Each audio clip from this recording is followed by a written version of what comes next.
मुख्य पाठ्य पुस्तक क्षितिज में आत्मकथ कविता का प्रश्न उत्तर जो है 4 को समझा दिए थे, 3 प्रश्न उत्तर बाकी है जो अभी समझाना है। तो 5वां प्रश्न है, उज्जवल गाथा कैसे गाऊं मधुर चांदनी रातों की, कथन के माध्यम से कवि क्या कहना चाहते हैं?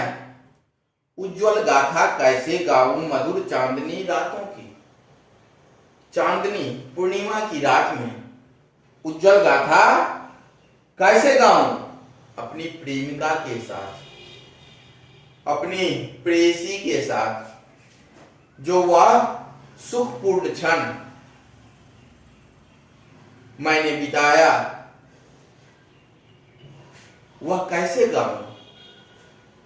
पहला तो वह सुख मिला ही नहीं, स्वप्न था। दूसरा कुछ मिला भी तो प्रेमिका के साथ, पत्नी के साथ या प्रेयसी के साथ बातें करना ये गोपनीय होती है। और आप लोग कहते हैं आत्मकथा लिखने के लिए उस बातों को उजागर करूं, आप लोग उस पर जो है सो उपहास कीजिएगा, आप लोगों को सुख मिलेगा, मुझे दुख मिलेगा। यह यानी उज्जवल गाथा मधुर चांदनी रातों की जो है कैसे गाऊं, यह गाने की चीज नहीं है। 6ठा प्रश्न है, आत्मकथ कविता की काव्य भाषा की विशेषताएं उदाहरण सहित लिखें या आत्मकथ की भाषा पर प्रकाश डालें। तो आत्मकथ कविता की निम्नलिखित विशेषताएं हैं। पहला है खड़ी बोली का परिष्कृत रूप। इस कविता में खड़ी बोली का परिष्कृत रूप, तत्सम शब्दों का भी इस्तेमाल किया गया है, जैसे इस गंभीर अनंत नीलिमा में असंख्य जीवन इतिहास, भूले अपनी या प्रवंचना औरों को दिखलाऊं मैं।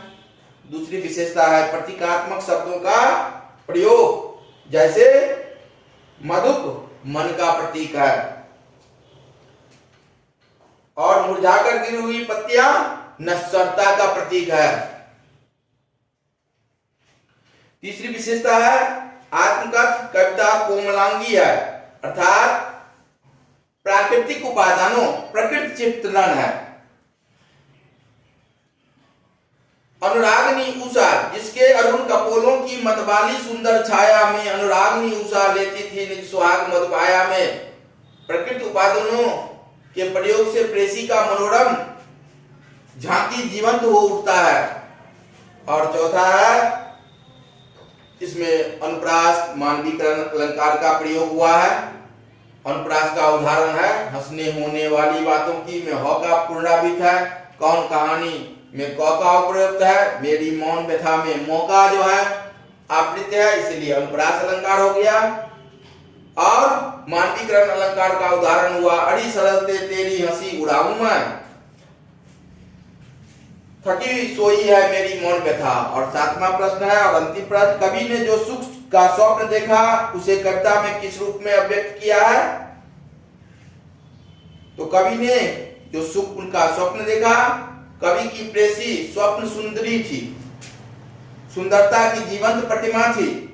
ऐसी अनुपम सुंदर प्रेसी स्वप्न है आलिंगन का आभास कराकर सुख की क्षणिक मुस्कुराहट बिखेरकर जीवन से दूर हो जाती है। उसकी सुख कल्पना अधूरी रह गई, क्योंकि वह स्वप्न में अपनी प्रेसी को आलिंगित करने का कोशिश कर रहे हैं कवि, तब तक में वह मुस्कुराकर खिलखिलाकर भाग जाती है और इतने ही में उनका स्वप्न टूट जाता है। आत्मकथ कविता इस प्रकार फूट पड़ी, जिसके अरुण कपोलों की मतवाली सुंदर छाया में अनुरागनी उषा लेती थी निज सुहाग मधुपाया में।